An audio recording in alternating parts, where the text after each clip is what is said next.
just a little over a minute, okay? Give us a minute to go to a minute after, okay?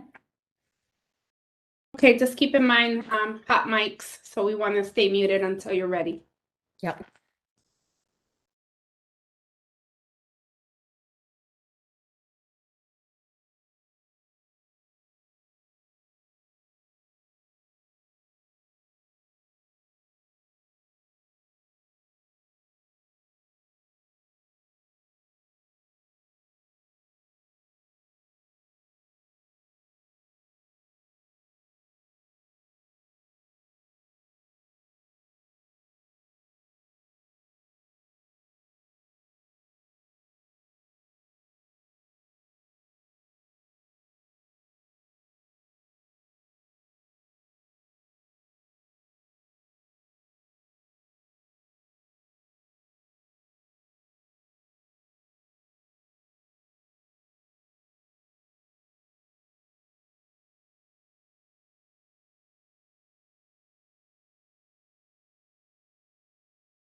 Okay.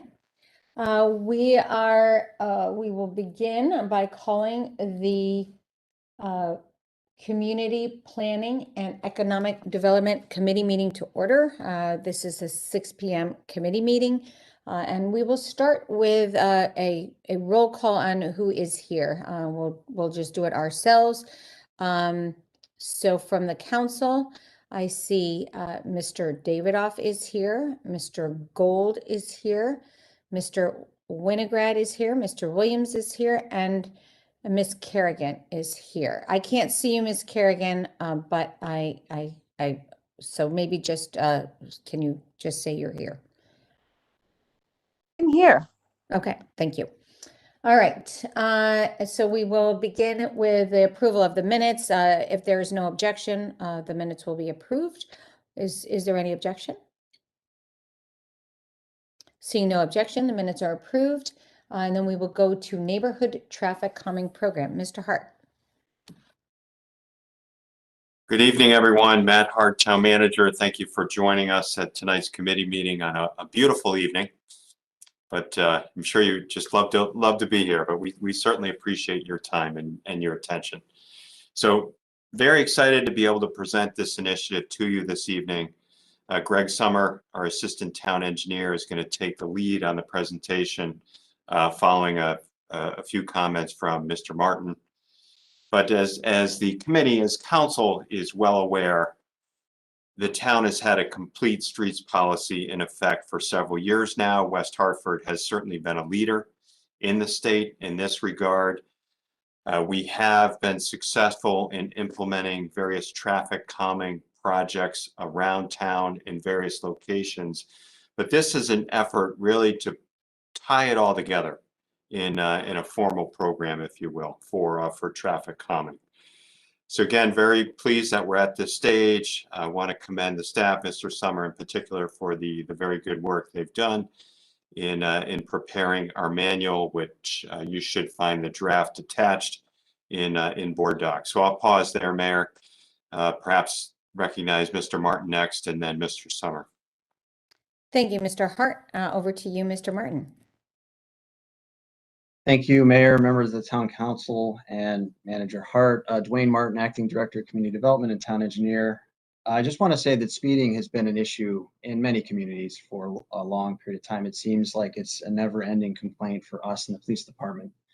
And it's been very challenging to manage this issue for years and years and years. And oftentimes we spend a lot of time as staff handling these complaints and going back to the same streets or neighborhoods over and over again without a permanent solution. So I'm very pleased today to have Greg present the product of his labor on research and finding a fit for a program that I believe will work really well in West Hartford. And so he's going to go through briefly the process and how we got to where we are and the eligibility for roads, et cetera, and is available to answer any details, any questions that you have in detail, excuse me. So without further ado, Greg Summer, Assistant Town Thank you. Engineer.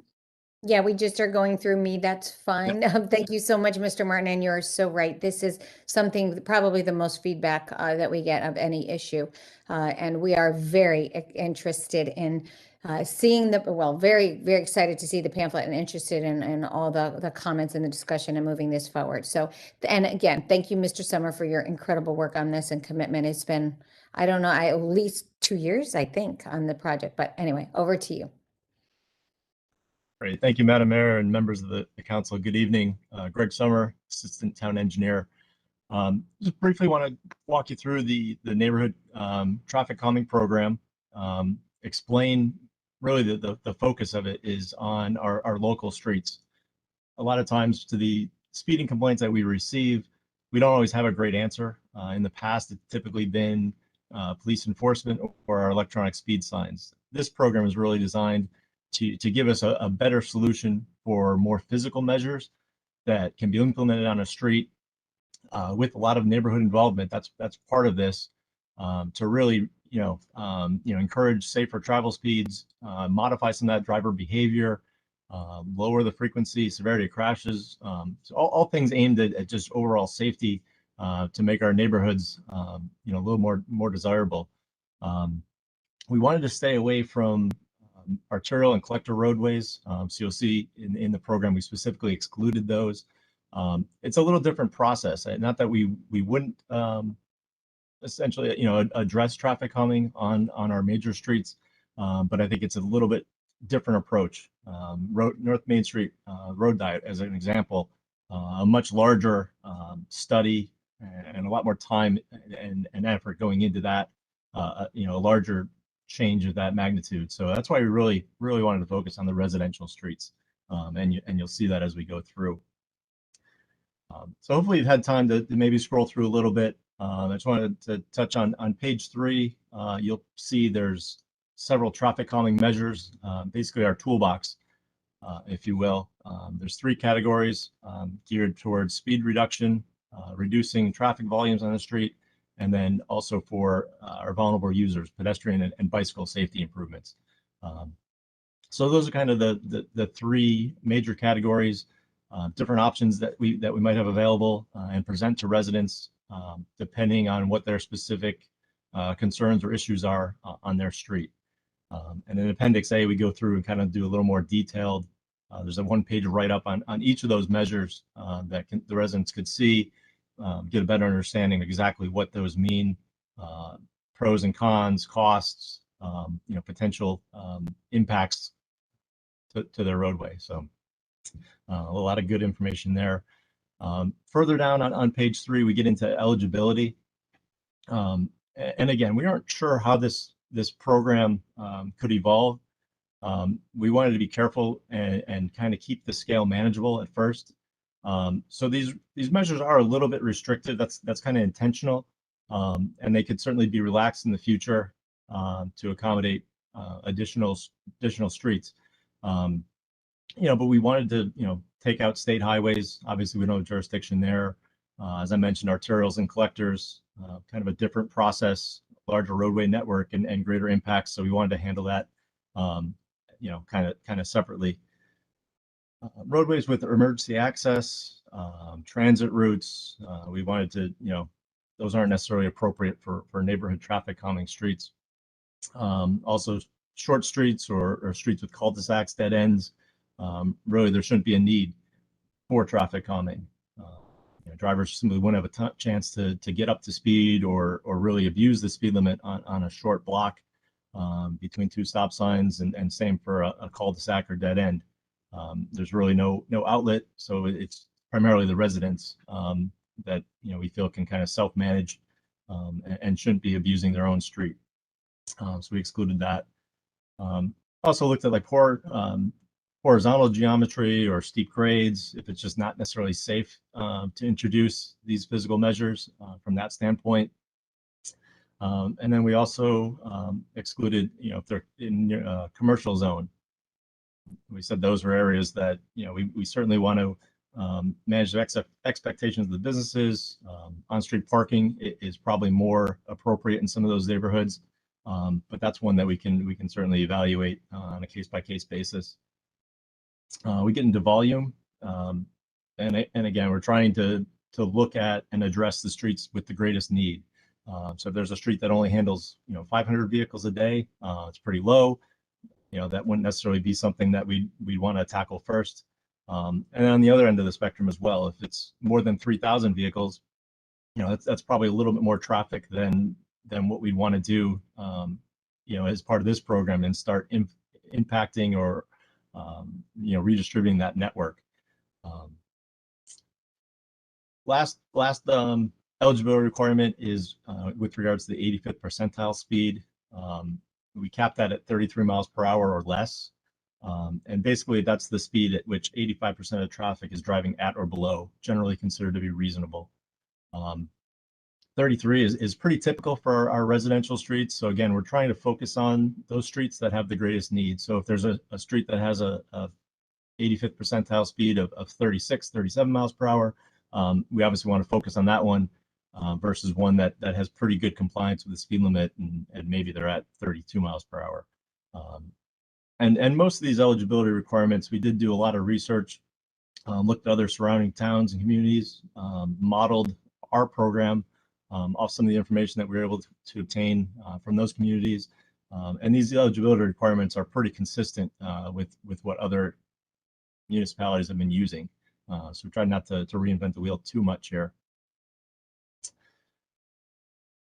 Then as we scroll through the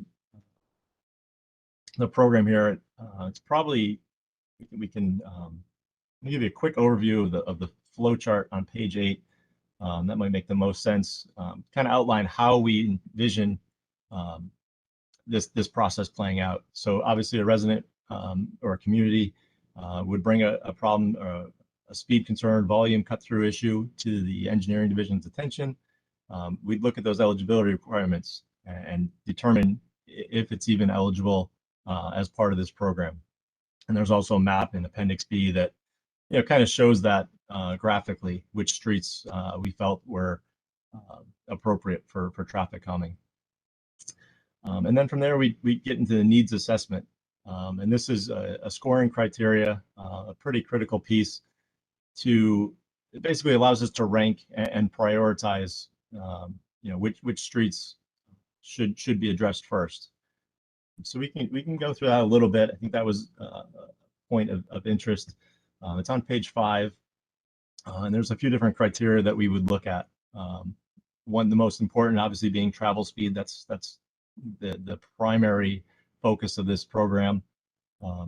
So it's basically the scale is 1 through 30, up to 30 points could be awarded, and obviously the higher the speed, the more points that street would be assigned. We also look at traffic volume. Again, how many cars are they handling on a daily basis? That kind of speaks to cut through traffic, as well as the next factor is the peak hour volume, which again, that's looking at any 1 hour period during the day. So you'd expect it to increase a little bit in the morning from 7 to 9 a.m., somewhere in that range. And again, from 4 to 6 when people are returning home from work or school. So this would be an indicator if there's additional traffic that's using the street that doesn't necessarily need to or have a reason to be on that road and is cutting through, that may be creating some of these nuisances to the neighborhood. We also look at crash history, and this is one of we did receive some feedback from the PBC that we're going to look to incorporate as well, and it might allude to vulnerable users.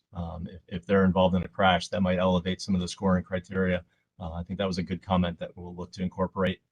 And then we also look at whether the street has sidewalks, and then also how close it is to a pedestrian generator, such as a school or a park.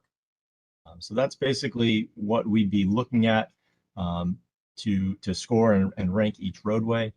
And then from there, would we'd be able to determine what the appropriate action is. If the scoring is relatively low, the program would kind of return them to a more of a non-physical measure, either a public outreach educational campaign or additional enforcement, maybe a driver feedback sign, those kind of more minor approaches. And then if that ranks higher in scoring, then we would continue through the program and look at potential physical measures. So at that point, the neighborhood group, and I'm jumping back to the flow chart on page 8. We just completed the needs assessment. So for the purposes of this discussion, let's say we move to the engineering measures. We would then bring the community, representatives. Basically, usually it's 2 or 3 members of the community that might bring this concern forward. We'd sit down, meet with them, explain the process, and then kind of put a little onus back on them and ask them to bring forth a petition. Just making sure that the neighborhood is engaged and that it's a comprehensive, everybody's on the same page and recognizing the need for some improvements. By signing the petition, and we have a draft or a sample in the program, you're basically committing to participating in the process and attending a meeting, providing input to the town. So we really want to, get that neighborhood engaged and make sure everybody's on board. Once the petition's received, then we would set up a neighborhood meeting. Basically, this would be with any and all residents and property owners on the street, discuss their issues, concerns, hear from them, and then at the end of that meeting, we would then present some of the traffic elements that we felt were most appropriate, going back to the table that we talked about earlier, whether it be related to speed or volume or pedestrian and bicycle improvements, improving safety. So we basically use that opportunity to explain to them what these features are, how they might impact their street, make them familiar with them, but wouldn't really, at this point, we wouldn't share a plan. We don't really have the overall solution. We're just kind of presenting options. We've kind of in the past we've come to these neighborhood meetings with a concept plan, and we found that we generally don't get consensus. Half the neighborhood likes it, half the neighborhood doesn't. Sometimes neighbors don't feel comfortable speaking out if it's a one-sided discussion. So taking a step back from that, the approach we want to take here is that we would actually send out a feedback survey. So let's say 4 or 5 different measures that we discussed at the meeting, we would give them an opportunity to kind of rank those and express whether they agreed with one approach or disagreed, and also whether or not they're comfortable installing that feature close to their home. We get that a lot where people say, "Oh, speed hump would be great, but I don't want it in front of my house," which doesn't help us from a design standpoint when we're looking to place these. If everybody's saying, "Well, move it down the street," that doesn't really give us many options. So once we get the feedback from the neighborhood, that's when we would develop that concept plan. We would discuss it and review it internally. Obviously, we want the police department, fire department's input from a traffic emergency response standpoint. We look to DPW from a maintenance standpoint, and then also Board of Ed, Transportation's office for school busing. Make sure that we're not impacting the ability to get the kids students to and from school. And then one of the other comments was also the Pedestrian and Bicycle Commission, requested that they be involved in that process. So I think that would be something that we'd look to, forward those on to the PDBC to offer their input as well. So once we kind of get the concept plan, at least internally, approved, everybody signs off on it, we would present that to the town manager as the legal traffic authority, asking for his concurrence, and then ultimately send that out to the neighborhood. This would be kind of the last opportunity for the neighborhood to weigh in. We're basically looking for, at this point, we've kind of established this is the traffic calming measure or measures that we've selected.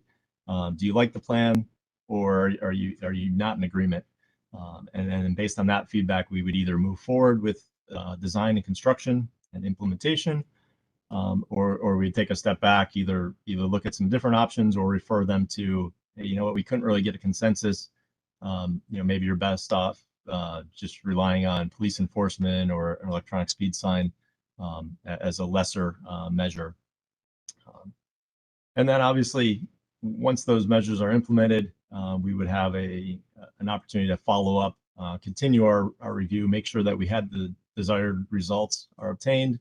And then if we need to make any modifications, if we do need to remove it or make some significant changes, we want to make sure we have that built into the program as well.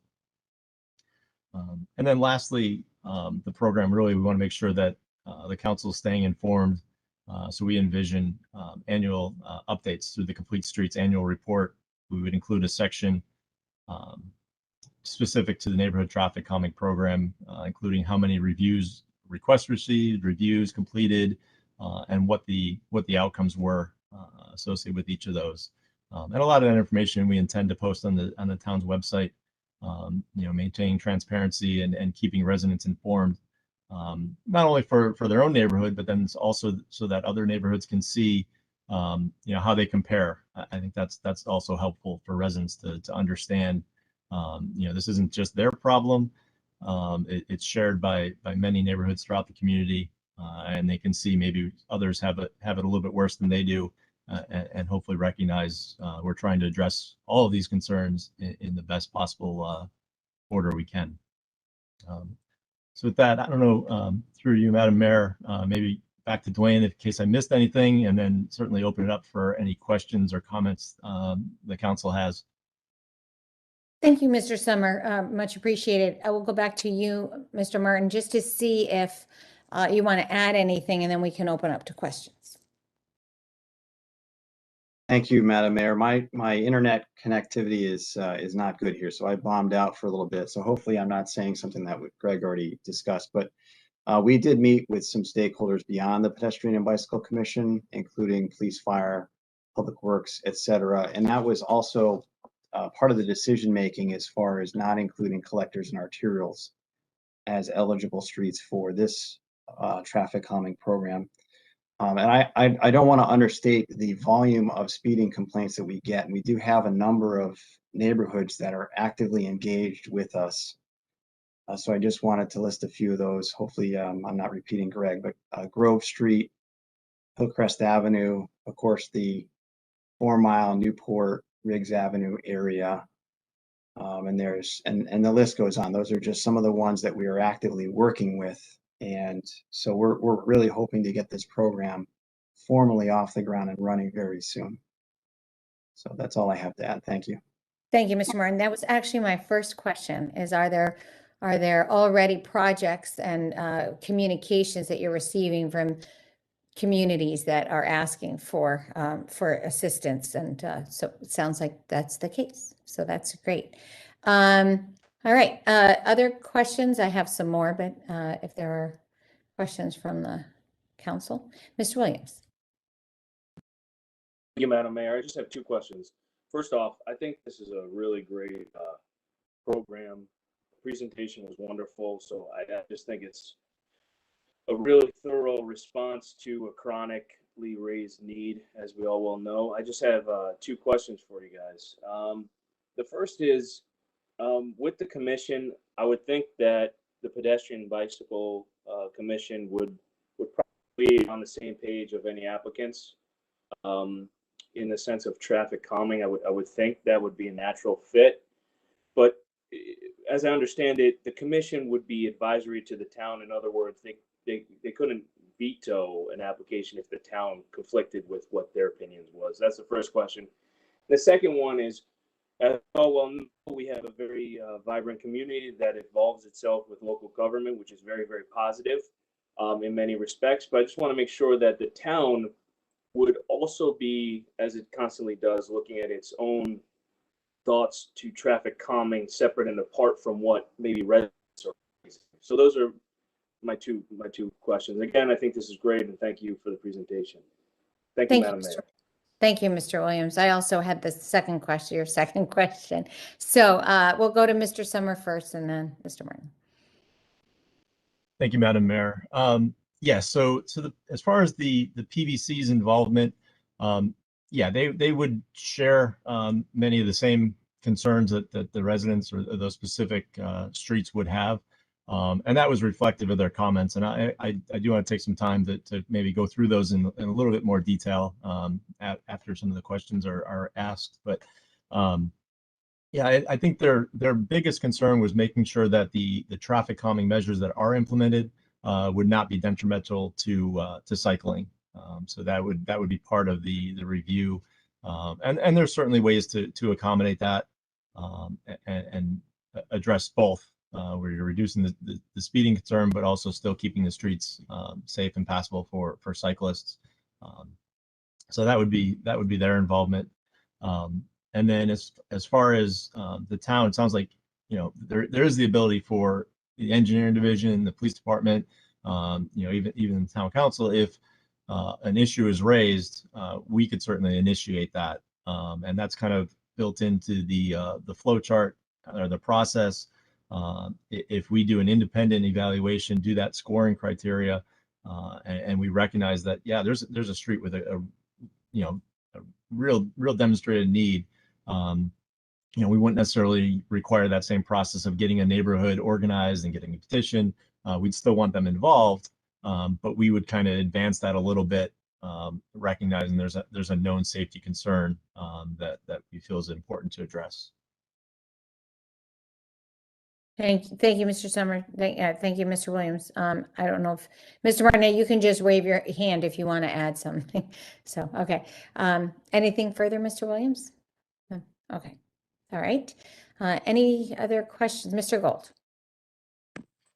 Thank you, Madam Mayor, and through you, number one, Mr. Sommer, thank you very much for the presentation. It was very comprehensive and great work that has come to percolate to the top. A couple quick comments, questions. I too had the question about the town making unilateral decision as opposed to the residents.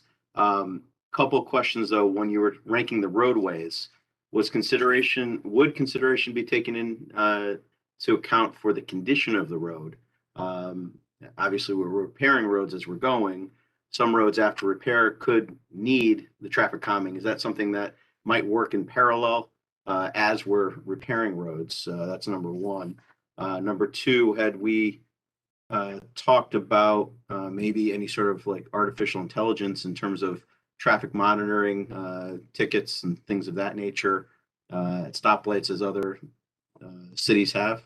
And lastly, there was a point in the document that talks about an area that has been on request for 4 years.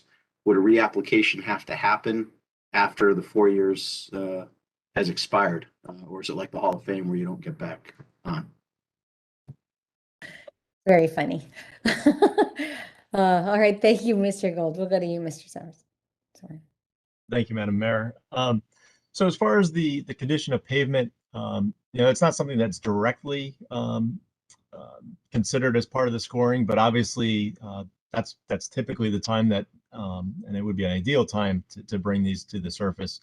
That's is the case with Grove Street. We're actually working with them right now, knowing that they have an upcoming resurfacing later this fall. So we actually just submitted a plan to the neighborhood and are in the process of getting their concurrence. Looks like we'll be installing some speed humps potentially on that northern block, and coupled closely with the resurfacing. So yeah, that's certainly ideal if the timing works out, especially if some of the measures, for example, if we did chicanes where the street actually meanders back and forth, that's a great project to bring forward. In advance of doing a reconstruction. That's what we've done in the past. So yeah, timing's a little bit critical. I don't necessarily know that it's directly related to the paving condition, but we do recognize that obviously speeds would tick up a little bit with fresh, smooth pavement versus pavement in poor conditions. So we do take that into account when we're evaluating the speeds. As far as traffic monitoring using artificial intelligence, I think that's a legislative issue. I don't think that we're as far as like red light cameras and things of that nature. I don't think legally we're allowed to in Connecticut, as far as I'm aware. We do have our traffic data collectors are fairly non-discrete. They're just mounted to a utility pole. So usually it's a little different from the old school road tubes that used to be stretched out across the street, and drivers would know that they're there. A lot of times we're able to deploy the traffic counters without anybody in the neighborhood really knowing it's up there. So we're getting true speed and volume numbers that aren't necessarily influenced by the motoring public knowing that their speeds might be being measured. And then as far as the reapplication, that was something we talked about. We feel that it's important. We don't want to continue to reevaluate these if there's not a need. We don't want to keep revisiting it every year, but felt that 4 years was an appropriate time frame. Things may have changed, and then obviously the neighborhood, there could be some turnover with property owners, different opinions, different points of view. So that's why we wanted to make sure that we're re-engaging the neighborhood after that time, just to see if the concern's still valid and if there's new ideas that can be implemented potentially. So. Thank you, Mr. Summer. Mr. Gold, anything? Great. So for example, so the resurfacing is something that we hear about frequently. When a road is chewed up a bit, people do go slower, and then there's a repaving, and then the speeds are excessive. And so if that might not have been on anybody's radar when the street was chewed up, there may have been some other issues, but not necessarily traffic calming. So, but I think maybe even a little proactive outreach, if we're doing a resurfacing, might make some sense, even if we haven't heard anything from the neighborhood. But I don't know, just a thought. Okay, any other questions? I thought Mr. Davidoff had his hand up, but I'm not sure. Did you? Oh, Mr. Winograd. Go ahead, Mr. Winograd. Thank you, Madam Mayor. I'll try. My connections are kind of weak, I think. Just a question on Appendix B, the map. I see you've got some streets marked as eligible. Another question. Well, how much data do we have on those streets? I mean, because you have a lot of tests to see if something is eligible. Do we know about speeds and volumes and all that sort of thing on those streets, or is it sort of worthy of looking into further? Thank you, Mr. Winograd. Mr. Summer? Thank you, Madam Mayor. So as far as the map, that was really based on the length of roadway, whether or not it's a cul-de-sac, those primary eligibility requirements. We didn't really get into, there's not a lot of traffic data that we have on those roads. At least that wasn't incorporated into the preparation of the map. It's basically the geometric features. If there's too many curves, the blocks are too short, just areas that it wouldn't necessarily make sense to implement traffic calming. And again, we're trying to keep it manageable.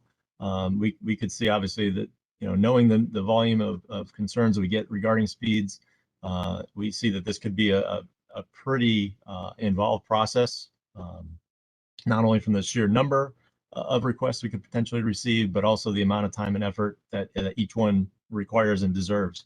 So that's why we want to make sure it's manageable initially, and then we could certainly relax that in the future, if the program is successful and we have the resources to accommodate that. Thank you, Mr. Summer. Mr. Winograd? Thank you, Madam Mayor. So I'm just maybe before we put out the map, it should be clarified, because when it says eligible, it's eligible geographically, but not necessarily. I know you've got the orange marked for ones, makes it look like those might need more study. And I agree with you. I think obviously we got to limit have some way of limiting applications, and so maybe some other indicator. Just because I make the same mistake I did, which I read it's eligible, therefore it has, you've already studied the speed, you've studied everything else, and it's just up to the neighbors to decide what do they want to do about it. So maybe there's a way to clarify that, just to not raise expectations beyond what we can do. But thank you very much. I mean, the project itself is very exciting, and and the whole thing is really great work. So thank you for that. Thank you, Mr. Winograd. Mr. David. Thank you, Madam Mayor. First, I'd like to commend you for a very comprehensive plan to deal with something that has been an issue for the entire time I've been on the town council. And we've tried a variety of different mechanisms to try to achieve the same result with mixed results. So there was a concern a few years ago, or a public awareness campaign that we did a few years ago, could almost be a decade ago, with respect to we were telling people drive slow or something. I forgot what it was. Drive 20 or something. It was a big thing. It was like there was a speed limit club in town, and it had a lot of presence, and it was right on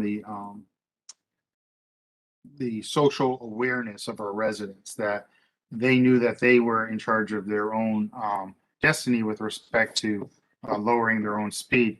And what usually had come out was that most of the people that when we were doing enforcement would be the people who resided in the neighborhood. Okay, so you would call and say, oh, just have a police cruiser set up here for speed enforcement, and then you find out, oh, it's most of the people who live in the neighborhood who were the culprits and who were doing things they ought not to be doing. So I just was wondering whether or not there was room in this program to continue those public awareness media type campaigns in conjunction with that. Sometimes we're our own worst enemies, but sometimes we will say, listen, for the sake of the neighborhood, what can we do to achieve the common good? And it always comes down to, some kid's going to get run over by a car, struck by a car, or somebody's, across the intersection is going to be, hit, and there's going to be a terrible accident or something. What can we do to control the speed? So not a new problem. I don't think even with the implementation of this, a lot of this problem will go away. It will mitigate that, and it definitely formalizes a process. But do you think that there's still room in this to, continue with those, what do you call them, public awareness campaigns? Thank you, Mr. David. Yeah, I think it was slow and 30 or something, and there was there were a lot of people that were on the street that were ticketed.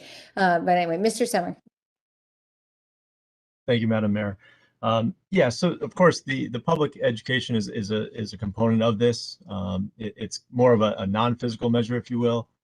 So that's kind of the tier one is an educational measure. So that would be if a street doesn't meet some of the criteria or doesn't score as well as other streets, that's kind of the not necessarily a fallback, but a good starting point for them, where we promote an educational campaign to the neighborhood. Maybe it's with lawn signs, or getting together a neighborhood listserv to communicate that. Partnering with the police. That is a component of the program. Obviously that's more of a temporary mechanism. The physical measures obviously provide a little bit more or force drivers to change their behavior and provides a little more permanent solution. But yes, a public outreach campaign is certainly part of this as well, and we have some information in that in Appendix A as a potential measure that can be looked upon. Thank you. Anything further, Mr. No? Okay, Ms. Kerrigan, did you have any? I don't see your hand up, and I don't think I saw a text, but no, I thank you for asking through you, Madam Mayor. I don't have any questions. I'm just impressed with the process overall. I live on Arnoldale, and we did go through the process of getting some chicanes on the street, and I appreciated all that the town did then. The town staff, they did a yeoman's job of educating the residents on the street and showing all the different options. So to have a process like this in place, because speeding is it's a problem. So I'm appreciative for all the work that went into that, and thankful. That's it. Thank you, Ms. Kerrigan. So most of my questions were asked by my colleagues, which is great. But I had a couple others. I know we had a number of years ago, I think it was in that time frame that we did look at this again more extensively, and it was in the 8 to 10 year range, I think. But speed humps were not thought of in as a positive, as really a solution.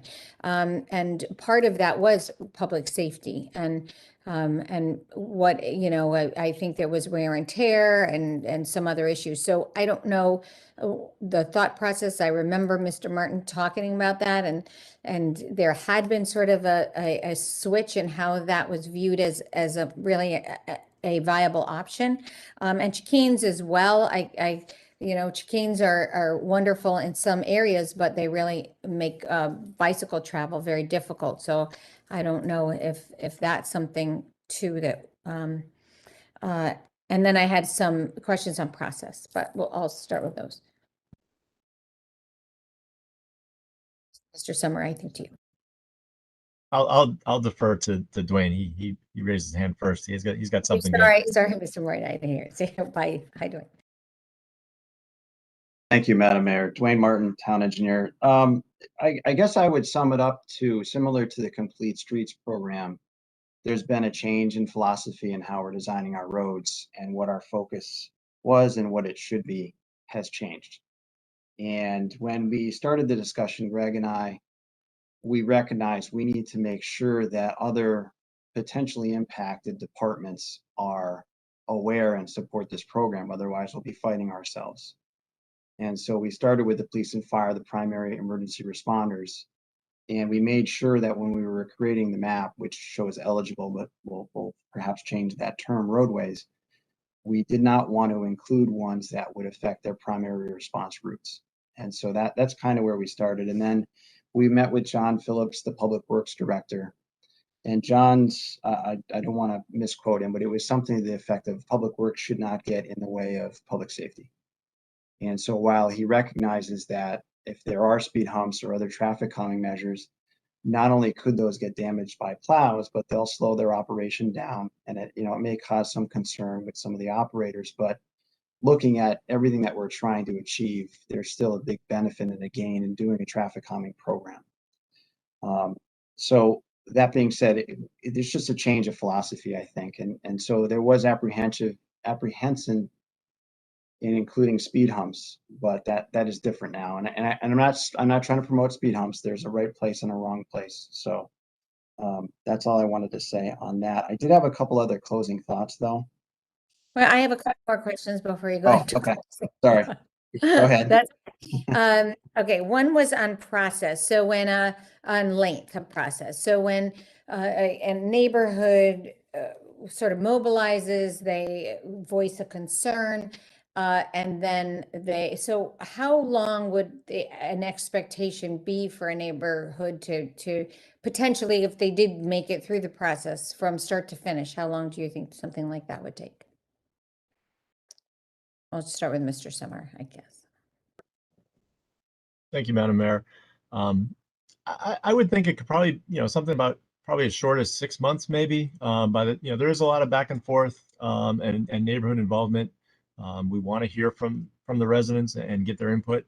So obviously that does take some time in collecting and compiling all their feedback.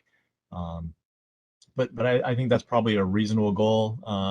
One of the elements that we had in the program is a trial installation. So we've done that on 4 Mile and Newport with the semi-diverters, kind of mimicking this program. So that would obviously elongate that timeline. But yeah, in a perfect world, this might be something that we start over the winter, evaluate in the spring, try it in the summer, and then by the fall we're constructing it. Maybe that time frame. But yeah, I certainly see that you could condense that as well. Okay. And then my last question that I can think of right now is the electronic speed signs. They are, is there a point where they become, you know, sort of people don't pay attention to them anymore? And is there a dilution of impact, I guess? Yes, Mr. yes, absolutely. Thank you, Madam Mayor. Yeah, typically it's anywhere from 4 to 6 months. They start to kind of blend in and become ignored by motorists. So we have about 15 in town that we do try and rotate, quarterly, as best we can, just to keep them fresh and make them pop for motorists. Thank you. All right. Now I'll thank you so much. This was really helpful, and I think this will be a wonderful process to open up to our public and make some long-lasting safety improvements. Mr. Martin, back to you. Thank you, Madam Mayor. Dwayne Martin, Town Engineer again. So just a few quick points with regards to the speed limit club and the public education. I think if I'm recalling correctly, that was spearheaded by the police department. We did not necessarily get into that with, or at least I didn't, with respect to our coordination with them. So that's something that we can certainly do. I believe Bob McHugh, if I'm remembering correctly, was heavily involved in that. So we can certainly coordinate with him. The second thing, when we met with the police department and we were reviewing roads for eligibility, one of the things that we discussed with them, which I think they viewed as favorable, is if this program is widely successful and we're addressing neighborhood traffic speeding safety issues, that should really eliminate the police's repetitive reaction or responses to problem areas, and then they can focus more of their enforcement in the areas of higher traffic on our collectors and arterials. I think once we explain that to them, and this, it may take a while, but still, if it is successful, that would really help them as well, and save some of their time. And then the third point I wanted to make is just because a road is repaved doesn't mean that it's not eligible for the traffic calming program. And as was stated, when roads are repaved, there typically is an uptick in speeds, usually 1 to 3 miles per hour. And sometimes that's enough to get it over the threshold. So we'll do what we can. Oftentimes when people hear that our street is going to get paved, they raise the concern about the increased speeding. So we do hear that. But I can see this happening even with our best efforts. A road gets paved and then we're chasing after a speeding issue. And so I just wanted to make the point that just because a road's paved doesn't mean, no, we have to wait 5 years or something like that. That's not the case. Thank you. Thank you very much. And as far as the repetitive enforcement, we have had some streets, and I would say Beth Street is an example of interventions that happened, and has that changed? This similar to Wetton Road with the speed hump, and Hamilton that also had, like, those have been around for a long time. And how has the repetitive enforcement been impacted by that? Is it pretty? So I think there is agreement. I think that would be very helpful. So, all right, thank you so much. Anything further for Mr. Summer? So I did just want to quickly, we did receive comments from the PBC. I think we've addressed most of these, but I do want to share those with the council. We plan to provide a detailed response to the PBC. But essentially, some of their concerns, they felt that the program shouldn't just address local streets. It should be expanded to arterials and collectors. And I think we kind of discussed that, and we'll share our comments with them. They did share some other references for a community, specifically Burlington, Vermont. So we're going to take a look at their traffic calming program and incorporate some applicable information. So there's still some revisions that we want to make to this to address their concerns. They had took some exceptions to the exclusions with regards to the streets that are 900 feet or less, the commercial zones, volumes more than 3,000 vehicles per day, and then also the 85th percentile speed of 33 miles per hour. So, and again, those were commonly used in other traffic calming measures. We didn't create those on our own. But we'll have that conversation with the PBC, but we did want to share those concerns with the council. They also made a suggestion about the vulnerable user in being involved in a crash and kind of that carrying a little bit more weight than a traditional motor vehicle crash. And then lastly, just wanted to make sure that there impacts to bicycle access and safety were included as part of these the review and implementation of traffic calming measures, which was one of the questions that the council asked. So we'll look to not only incorporate some of those comments, but then also provide responses to them. So thank you. Thank you, Mr. Summer. But just to follow up on the couple of the streets that would be excluded, like arterial from this program, like arterial or commercial, or certain street widths or car count. That doesn't mean that they're not going to have traffic calming measures on them. They just won't be in this program and fit necessarily this protocol with, the neighborhood petition and all of that. So correct. I mean, that's it would probably have some of the elements of the process, but would be different, a little bit different. Is that Mr. Martin? Yeah, yes, that's correct. Okay. Yeah, and we've done that on some of our arterial streets and collectors already, as you're aware. So yeah, it's just a different process that we'd look at those. Right. Okay. Thank you. Thank you for clarifying. All right. Well, I appreciate all your efforts, and this has again been a long, as I know the council sees, this packet is very comprehensive, and a lot of thought and preparation went into that, and we're really appreciative and looking forward to seeing some of the benefits of it. Thank you. All right. Now, Eversource Easement for Mountain Road at Albany Avenue Intersection Improvement Project. Mr. Hart? Is that going to Mr. Martin or? Thank you, Mayor. Matt Hart, Town Manager. The next two items, the Eversource easement and the Fern Street Bridge easements, those will be coming to the council for your consideration, your review and approval. So we want to have a chance to brief you at committee level first. So Attorney Verano is here and prepared to take the lead with assistance from Mr. Martin as needed. Thank you, Ms. Verano. I think you might be muted, Gina. Rookie error so late in the season. I Oh know, my goodness. It's like Love that. extra innings and we're all tired. That's all.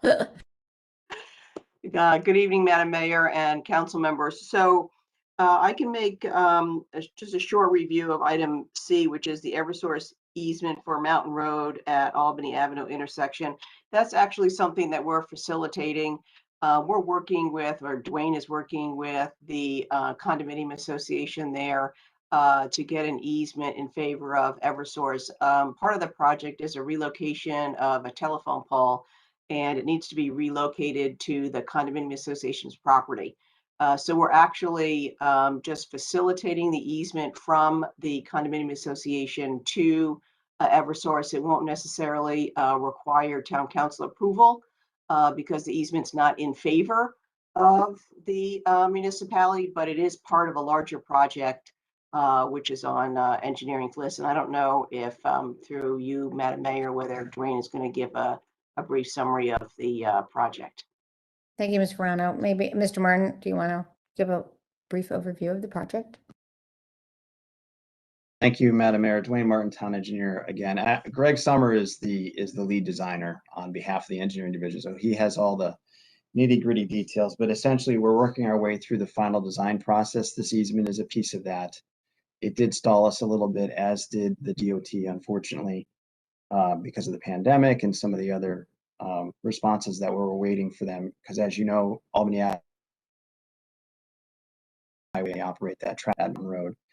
But we are working our way through some of the final design elements. We're hoping to finish that over the next few months. If everything works according to plan, I believe we're looking to start construction in the spring. Just look for Greg to raise a hand if that's incorrect, but I believe that's the target, spring of 2022. It's going to be a great project when we actually get it completed, just because of the congestion there. So if you want any real details, I would suggest asking Mr. Summer. Thank you. So I think this is the project that we have been through a number of times, and we had public input on and all that. So if there's any questions from the council, I'm happy to take them. Otherwise, I think we're good. And thank you, Mr. Summer, for being available. Any questions on this? All right. Okay, Ms. Ferrano, back to you. Thank you, Mr. Warren.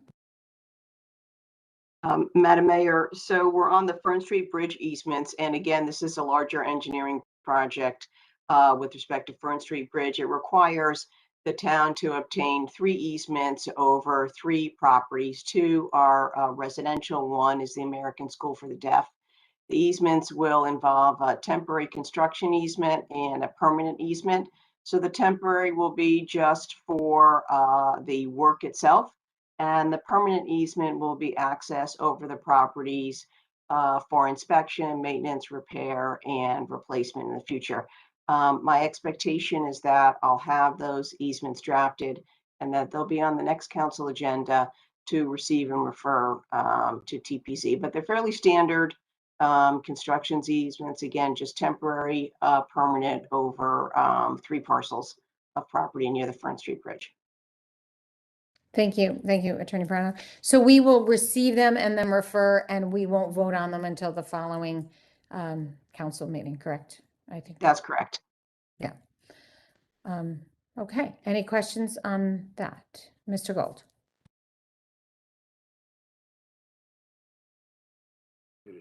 Through you, Madam Mayor, Attorney Brown, just real quick, has there been any feedback from the residents, not necessarily the American School for the Deaf, relative to the easement on a permanent basis, or has that been relatively quiet? Thank you, Mr. Gold. Attorney Brown? Sure, Madam Mayor. So the engineering department has already met with the property owners, and I understand that there's been a discussion of the project in quite some detail with a specific description of the scope of the easement area, and that the engineering division has obtained the consent of the owners under some certain terms and conditions, and Dwayne can speak more specifically about those conversations and those outreach efforts. Thank you, Attorney Brown. Mr. Martin, do you want to? Sure. Thank you, Madam Mayor. So the short answer is just to confirm what Gina said. Yes, I have personally had conversations with all 3 property owners. It started when we were obtaining our wetland permit, so I needed to have them eventually acknowledge the project in order to get their signatures for our wetland applications. I took the opportunity at that time to discuss with the 3 of them, kind of setting the table for these easements, both in temporary and permanent nature. There was no strong reaction against. They all understood the bridge needed to be replaced, and that unfortunately they are just so close to the project that they will be impacted during the course of the construction. And so it was just a matter of discussing the property impacts and what the town could do as a negotiating item in exchange for the temporary and permanent easements. And it was met favorably. And so we still need to work our way through the final details on those, but I don't anticipate a major issue. Thank you, Mr. Martin. Anything further, Mr. Gold? No, all set. Okay, any other questions on? And Ms. Ferrano, you are all set? Yep, okay. All right, then now we will go to use of American Rescue Act funds. We went through this pretty extensively last night, but Mr. Hart, do you want to do a brief summary on what's next? Happy to do that, Mayor. Matt Hart, Town Manager. As the mayor said, we discussed this topic at some length at last night's Finance and Administration Committee meeting. Most of you were in attendance last night, but not everyone. So let me just provide a very quick recap. So we talked about the fact or the amount of money that the town is looking to receive under this watershed federal legislation. Council's probably familiar, but again, 25 million coming directly to the town, 10 million to the school district, and we learned more recently that the town is receiving an additional $12 million as our share of county monies. Connecticut is one of 2 states in the country that does not have county government, so entitlement communities like ours, 50,000 or more people, are receiving their county share directly. We talked last night about the fact that we, council, had allocated roughly 4.9 million of the funds for FY21 as well as next budget year, FY22. There is a possibility, because our budget is trending well for FY21, that we may not need to utilize as much of this money, as much as the 1.5 million we had earmarked for FY21, which would reserve more of those funds that we could utilize for other purposes. Last night, we also talked about the broad uses of the money as allowed under the federal rules, and it's the Treasury Department that has issued the rules here. There are 5 major categories that we've discussed in the past. The first one is supporting public health response and government operations. The next one is replacing public sector revenue loss, and that was the category we utilized to appropriate the funds for this year and next. The third major category is to address negative impacts to individual workers, businesses, as well as the public sector more broadly. The fourth category, strategic investments we can make in water, sewer, and broadband infrastructure.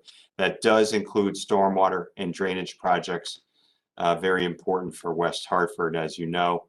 The fifth category, less relevant to us in the public sector, would be premium pay for essential workers. Then last night we talked about the guiding principles that we had presented to the town council roughly a month or so ago, that you all seemed favorably disposed to. And just hitting the highlights of a few of these, I won't read them all, but really being careful with respect to utilizing this funding, that when we build it into the operating budget, that we're very careful that, because it would be a one-time revenue or a time-limited revenue, something we could only use over a period of a few years, that we don't create a hole in our budget, that we don't do something that would create what's called a structural deficit. And I think you are very mindful about that in incorporating some of these funds in the FY22 budget. So that's certainly a guiding principle. We talked about really making very strategic investments in our community, projects and initiatives that can promote things like sustainability and fiscal stability. What are some investments we can make that are going to lower our operating costs in the future?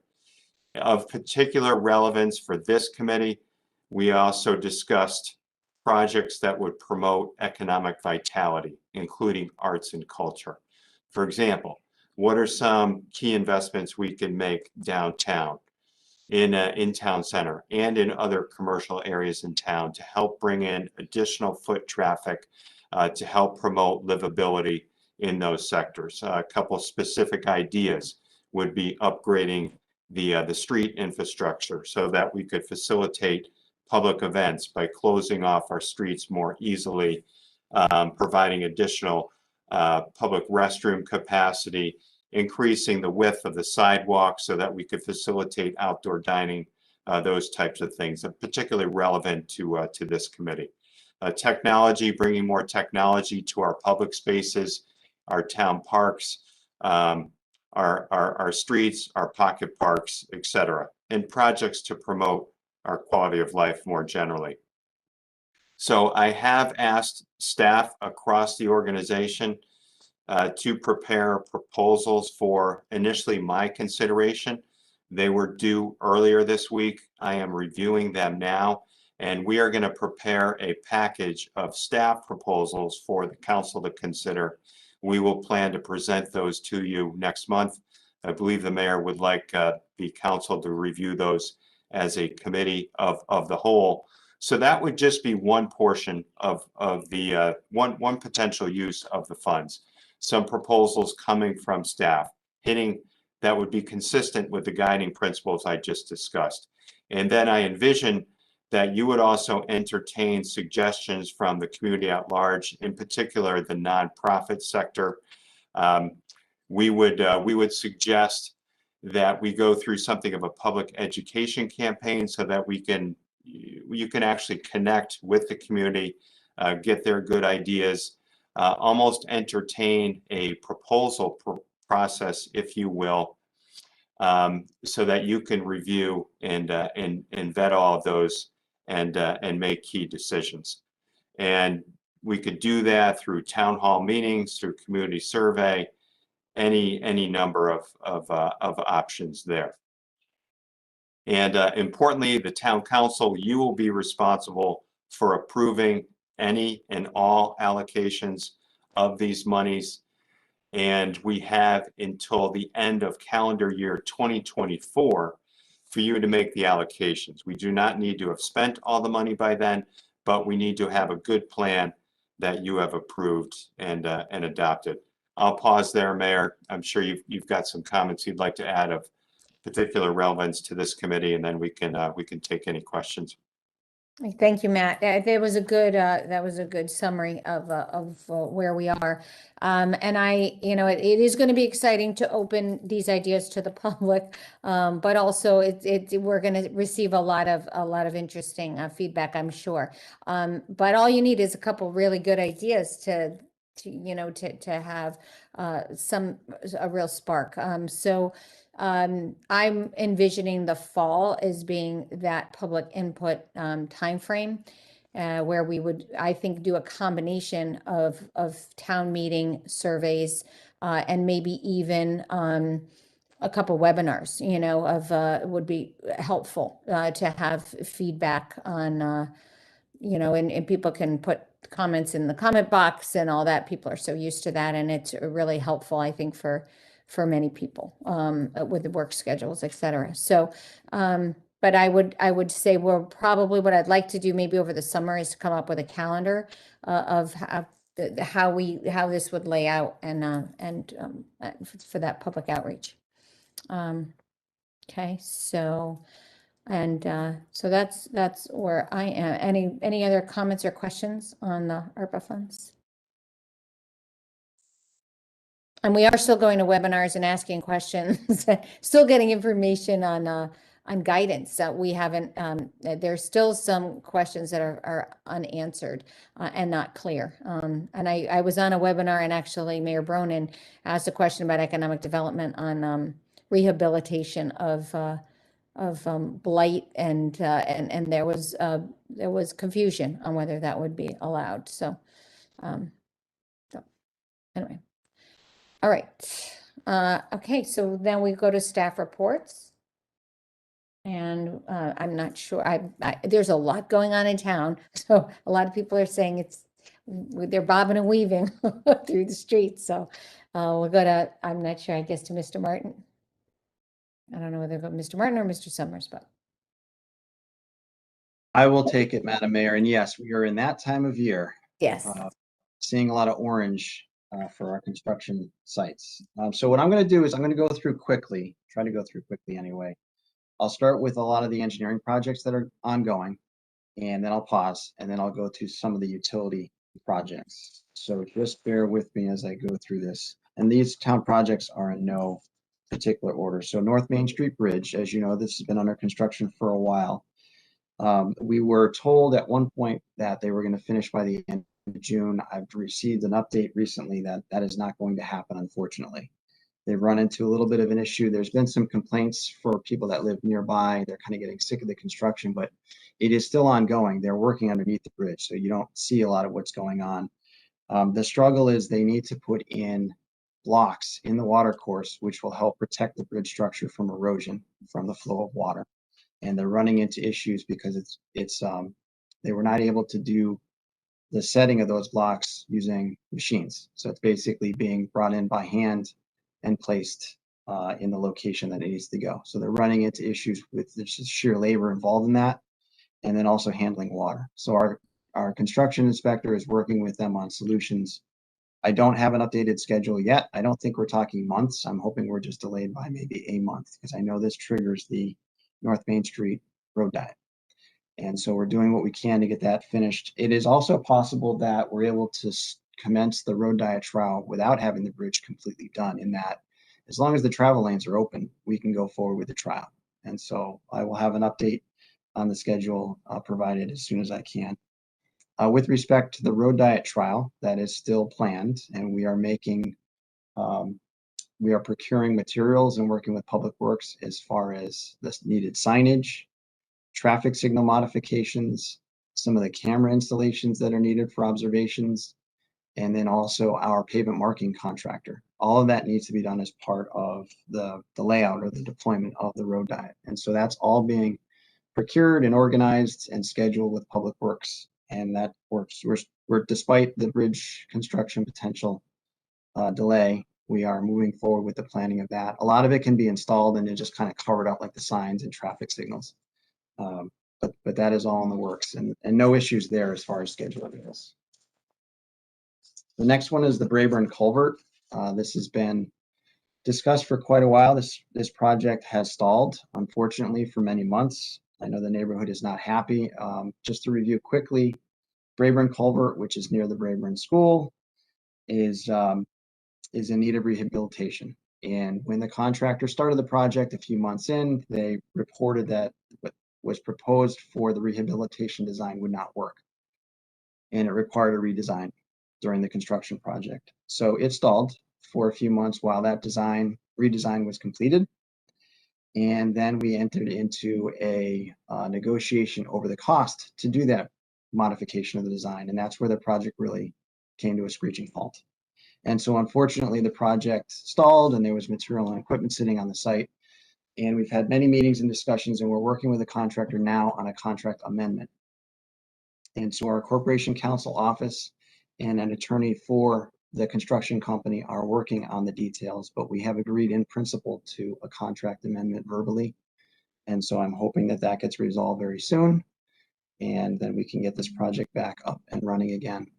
My plan is, once we get to the point where we've reached a contract amendment and I have a schedule, I have a rough schedule, but it really depends on when the contract amendment is completed, I will reach out to the neighborhood via a letter. I think we also committed to a neighborhood meeting to explain what's gone on and where we're going from here, so we can certainly do that as well. So more to come on that project. We've already discussed Mountain and Albany, so I'll skip over that. New Park Avenue complete streets improvements is under design. Survey's done, and we've been in design now for a few months. We're going to continue with the design project for most of this calendar year, and then get into the construction, hopefully in probably the summer of 2022, but more to come on that important project. West Hartford drainage studies, as you're aware, we finished the first study. The second study is nearly complete. Our consultant has indicated that we should be done with the second study this summer. I think they said by the beginning of July. And so we're going to go and provide any comments, but hopefully that is brief. And then we will have a public information meeting similar to what we did for phase 1. So the phase 2 study is another 3 sections of West Hartford's, about 5% of the drainage system, just to give you an idea of the sheer size. And so we'll have a public information meeting and then go from there. And as Matt has mentioned, and we've gone through our budget process in the CIP, we have funding in there. We've also have been chasing after grants. So we're getting prepared for those construction phases after the design, our report is done, and then we start the design and construction. Troutbrook Trail. I found out today that the State Properties Review Board has put our maintenance agreement and easement on their agenda for tomorrow. This is one of the steps that's needed on the state's end for us to get an executed agreement. We've already received a couple signatures. This, I think, is the third one. Assuming it's approved and we get that, that then goes back to the DEP, and then they send it to the Attorney General's office for signature, which we're told is a formality because that office is already aware of this agreement. So fingers crossed, what I'm hoping is that we get this easement and agreement back in July of this year, which will then allow us to start going into a construction phase. So we're starting to see the light at the end of the tunnel, if you will, finally. So this impacts Troutbrook Trail phases 5 and 6, which are from Duffield Drive on the north end down to Farmington Avenue on the southerly end of phase 5. So hopefully we'll have some positive news soon, finally, on the Troutbrook Trail sections. We're also designing phase 3. I know the numbers are a little confusing, but Troutbrook Trail phase 3 is from Park Road down to Jackson Avenue. And so that's under design, and I'm hoping also to be in construction. Probably not this year, but early next year on Troutbrook Trail phase 3. So it's possible, again, that all of these could be under construction at the same time, which would be a huge boost to our trail system. And then the last one is just the semi-diverters. I wanted to give a quick update. I think I've mentioned this before, but just to state it again for the record, we've reached a decision to install the semi-diverters on 4 Mile and Newport as they are currently being tested. The neighborhood was informed of that. We're hoping to do the installations around August of this year, and we are working with the Riggs Avenue residents with respect to their concerns, somewhat or mostly related to those semi-diverters that were installed on 4 Mile and Newport. My hope is to come up with a recommendation for the Riggs Avenue residents or neighborhood before we complete the semi-diverter installations on Newport and 4 Mile. At least they'll be somewhat rest assured that we are committed to doing something to help out Riggs Avenue. We have met with them virtually, and we have sent them information regarding options for their neighborhood. I'll pause there before I go into some additional town construction, because that was a lot of information. If anybody has any questions on those projects. Thank you, Mr. Martin. I have a quick question on the phase 3 of the Troutbrook Trail. That is, I think that's the area where there's a very steep incline on the right, and there's a fence. This is Park Road South. Correct. Yes. Right. And so does the Troutbrook Trail stay on that side of the street, or does it go on the other side of the street? It stays on that side of the street, which is the west side of Troutbrook Drive, all the way from Park down to Jackson. And the way that we're going to do it, and it'll be an off the road trail, is we're going to narrow Troutbrook Drive. We're actually going to take that granite curb, and push it into the street, which will also address some of the speeding concerns that we've had on that street. And we've conducted outreach with the property owners. I believe there's 13 houses on that side, closer to Jackson Ave, where the trail would be in front of their homes. And so we've explained that to them. And but it'll be an off the road trail on that side of the street. Okay, and then it would hook up to the Troutbrook Trail, right? That has a little. Then the trail picks up right on Troutbrook, right? Yes, that's correct. We didn't know eventually what was going to happen with this section when we were doing phase 2, which is the one that ends at Jackson. So we incorporated a turnaround and then also a crosswalk across Troutbrook Drive. And so the crosswalk will stay there. We'll probably keep the turnaround. I believe that was left, but this phase 3 will connect into that turnaround area. Great, that's a big difference. Thank you. I've heard some feedback on that. So, all right. Thank you, Frank, for a very comprehensive report. Any other questions, Mr. David? Thank you, Madam Mayor. I just want to follow through you on the same phase of the Troutbrook Trail. So when you get from the highway overpass to the Park Road intersection, there is a fence there, because you just can't go on the other side of that fence. It's just not something we would want people to be. So what's going to happen? We're going to narrow there too, and then it's going to be out in front of that fence. Yeah. Yep, Mr. Sorry, Madam Mayor, jumped in too soon.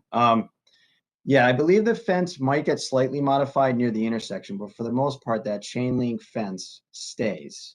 And where there's a small area of grass, that will be widened to accommodate the trail off the road. If you're using the trail, the new section phase 3, and you get to Park Road, you won't be able to immediately turn left and continue on Park Road towards the off ramp. You'll have to cross Park Road to get to the corner nearest the pedestrian bridge, and then turn left, if you're following me.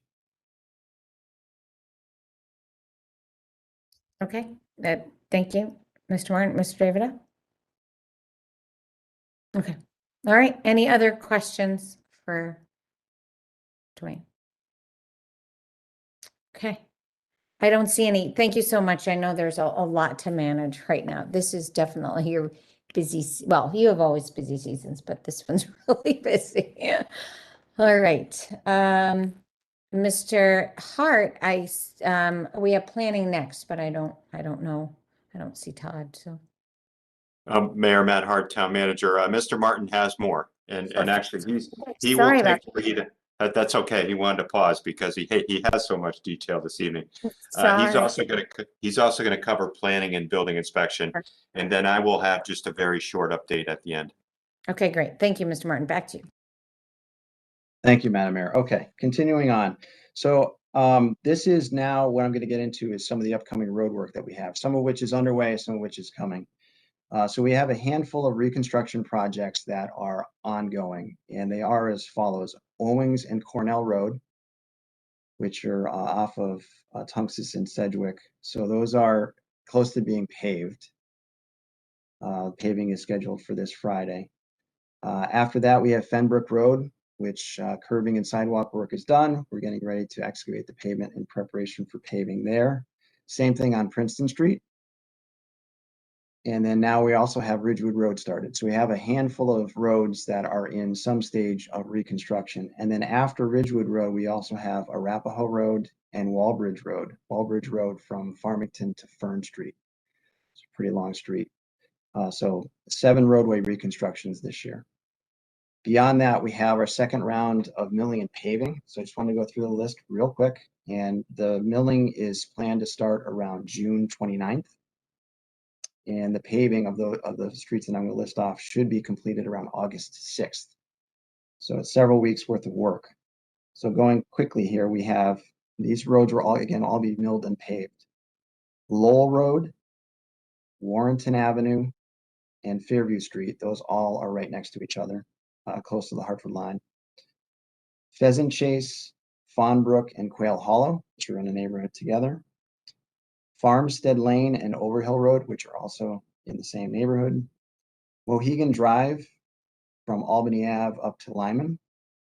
Whitman Avenue, pretty long stretch from the curves near the cemetery to North Main Street. Wood Pond Road, the section closest to Ridgewood. And then Oakwood Avenue. And Oakwood Avenue, we're following, this is from Park down to Kane, we're following the MDC's water and sewer project. The road is very much in need of repaving. So we're fitting that into our second round as well. We do plan on having a third round, but I don't typically announce the streets too far in advance in case there's an issue, but there is a third round planned for September as well. So any questions on those before I go into some of the bigger utility projects? Any questions?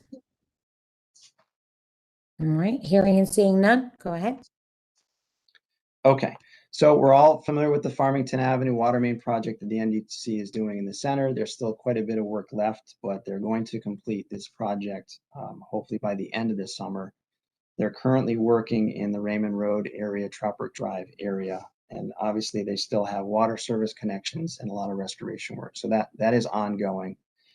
But be mindful that that section of water main that they're replacing was originally installed in 1874, so long overdue.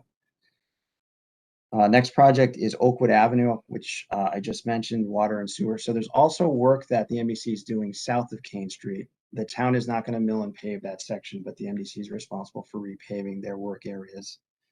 That project should be coming to a close within the next couple months. So that's welcome news for that neighborhood.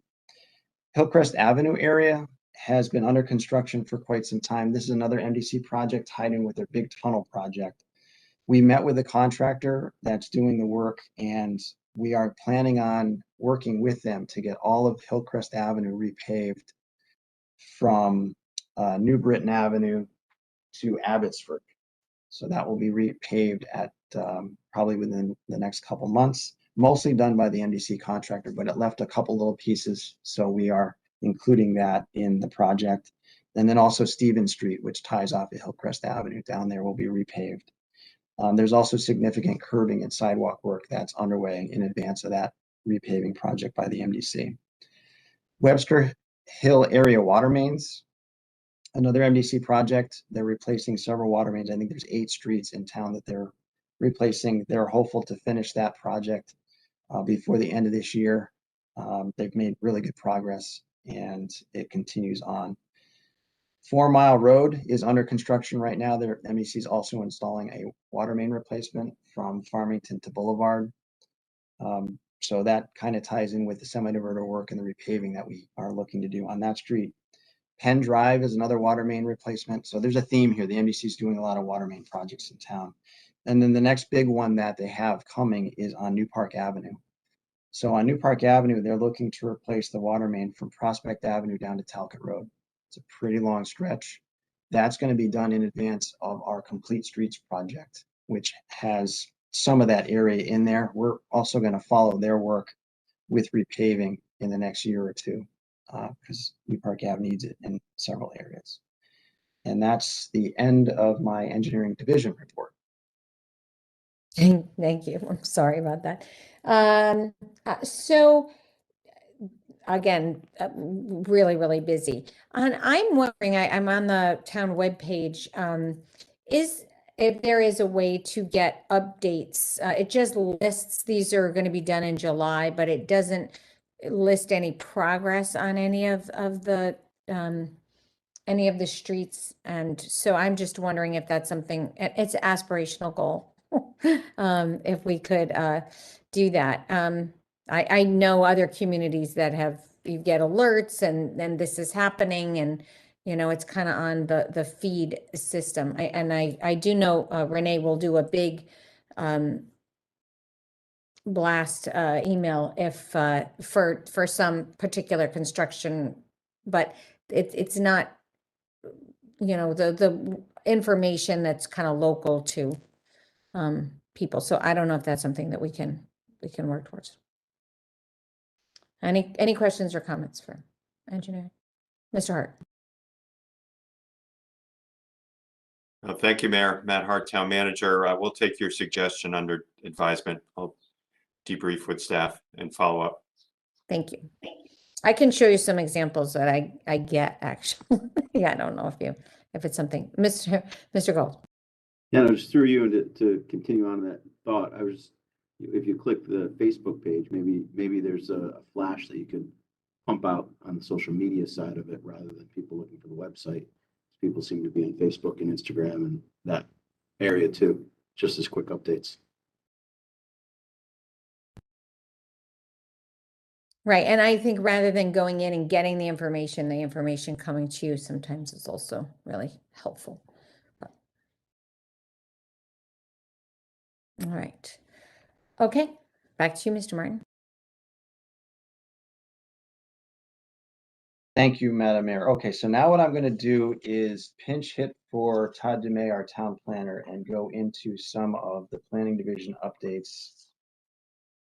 So I wanted to start off just mentioning, because I know this was a recently discussed topic, we've had one accessory dwelling unit application approved. As you're aware, we had another one approved recently under the new ordinances. So Todd gave a little description on that.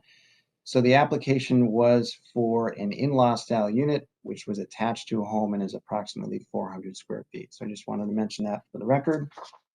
And then he has been working with a consultant on our New Park Avenue area transit-oriented development zoning initiative. So a quick update on that. The initial public outreach is completed. Staff is in consultation with our consultant in developing a draft community outreach report. The report is anticipated to be completed and issued by the end of this June. Work on the draft TOD zoning ordinance is underway, and council review and input is targeted for this July. And then lastly, additional community outreach after we receive council feedback on the draft will be conducted. And then the last planning update is on a couple zoning ordinance amendments. So working at the direction of the council, TP&Z and other staff, the planning division is researching a number of zoning ordinance amendments to bring back to council and/or this committee in July, which include philanthropic events and drive-through facilities for restaurants. I know Todd and his staff have been working on these. So as he provided the update, we should be able to give something more substantive soon on those.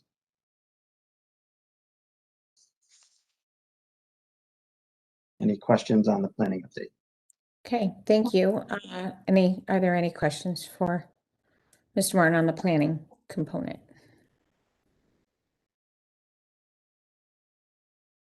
Okay, I don't see or hear any. It's some exciting news. All right. Okay, so you have one more permit, right? Yes, thank you, Madam Mayor. So this is going to be the building division update for the month of May. So the building division staff, as many of you are probably well aware, have been pretty busy through the pandemic. And so the update for May is they have completed 940 inspections. Of the 940, 129 were video inspections. So they're still doing video inspections, but it's really at the convenience of the applicant. It's not necessarily something that the town staff is requiring. But if asked, they would still do that. And so they are still completing inspections, including videos, as much as possible. In addition to the inspections, I just wanted to mention that they have received 446 permits in the month of May, compared to 371 permits last year. So a little bit of a jump, again, despite the pandemic. They've also received over 3,500 phone calls through their office phones, as well as 2,600 phone calls on a town designated cell phone. So that's over 6,000 phone calls that they handled in 1 month. So again, they've been very, very busy. They've also collected over $190,000 in permit fees. And so we are on target. I think as of June 16th, when these numbers came in, we're shy of our projected revenue for the fiscal year by just under 9,000. So we're going to achieve that revenue goal, and hopefully we continue on that path. That concludes my building division update. Any questions? Thank you, Mr. Martin. I don't think I'm alone in hearing some frustration from homeowners or contractors on the lag sometimes in having a structure looked at or something. And I don't know if there's an update on maybe any backlog or, on projects that are, especially the prefab. I've received several of those where whether it was a garage or a sunroom or something that it seemed to be taking a long time, and the homeowners were frustrated. I don't know if it's a reasonable amount of time or not, but anyway. So, Mr. Hart? Yes, Mayor. Matt Hart, Town Manager. We're certainly sensitive to that issue.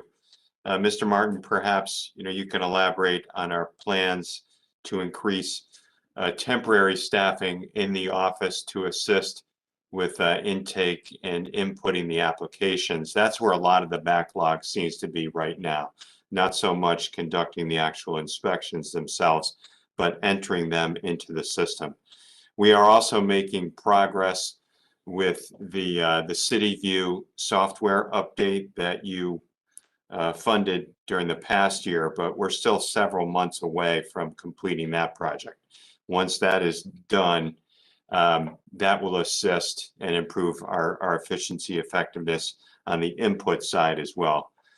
But would ask that you recognize Mr. Martin, Mayor, who could talk just add a little bit more detail about what we're looking to do to increase office staffing near term to assist with that issue. Thank you, Mr. Hart. But just one, so the City View, we have not been using, this is a matter of, there's a process of purchasing and then installing it. And so it's still several months away from implementation. Yes, Mr. Hart.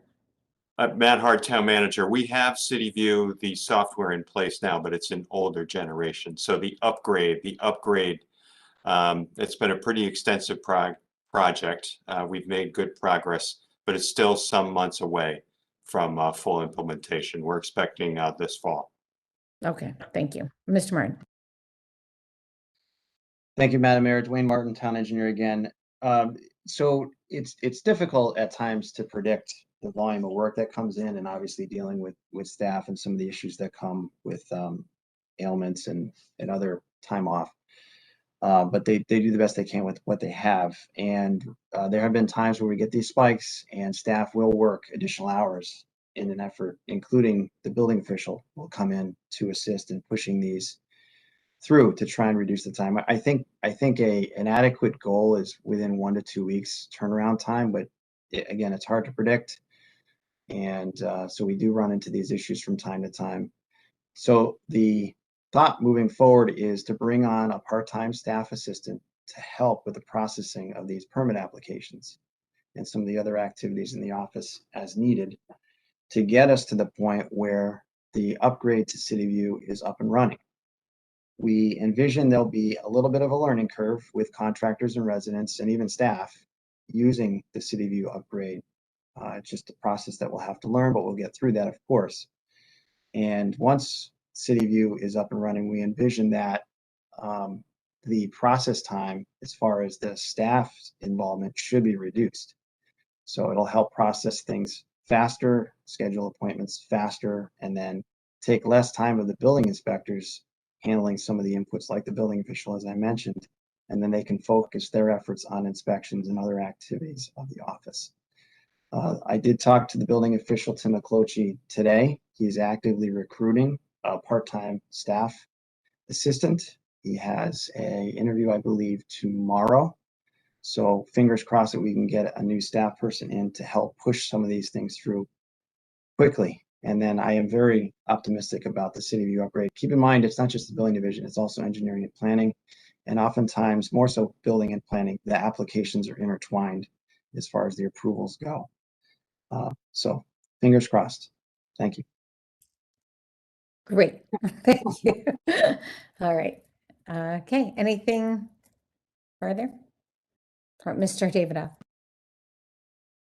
Thank you, Madam Mayor. I don't wish to belabor the point, but I'd like to know what was the original implementation date for the City View update, and how far behind are we with respect to getting it at full speed? Thank you. Thank you, Mr. Davidoff. Mr. Hart? Thank you, Mayor. Matt Hart, Town Manager. I cannot recall off the top of my head, Deputy Mayor. We'll get you an answer to that. But I know there's been a lot of work that we've had to complete on the back end.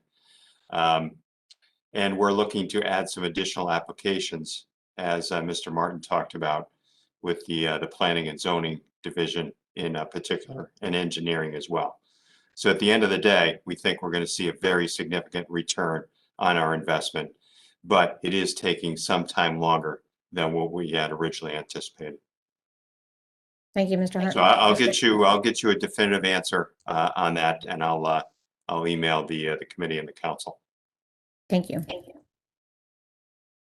All right. Any other questions? Okay, thank you so much. And I think then we go back to Mr. Hart for your comments and then a close. Thank you. Yes, thank you, Mayor. Matt Hart, Town Manager. Just a couple of additional comments. I'd like to thank Mr. Martin, Mr. Summer for their good comprehensive reports this evening. The council will recall you authorized the establishment of an affordable housing advisory group to assist town staff with the preparation of the now statutorily required affordable housing plan and some related projects. Very pleased to announce that we've had a good response to our solicitation. We're pulling a group of roughly 20 plus members of the community. We are going to hold our first meeting on the night of June 28th. Mr. Dumais and I will be staffing that group, and looking forward to our first meeting, which will be an organizational meeting. And then we should be able to delve into the committee's work this summer. It's of a size where we may be able to form subgroups, which will be helpful as well. So pleased that we're making progress there. And as you can sense from tonight's report from Mr. Martin and others, community development, the department is extremely busy. I think the staff has been responding very well, doing excellent work, working very hard across the board. And I'd like to commend Mr. Martin in particular for his continued leadership as our acting director. That completes my report, Mayor. We'll get back to you on the items we discussed earlier this evening. Happy to take any questions you all may have. Thank you, Mr. Hart. Any questions for Town Manager? Okay, I don't see any. I don't hear any. Okay, I think we're good. Anything further from anyone? All right, there's a little sunshine left. Have a good rest of your evening. Thank you all for being here. Appreciate it. Thank you. Good night. Good night.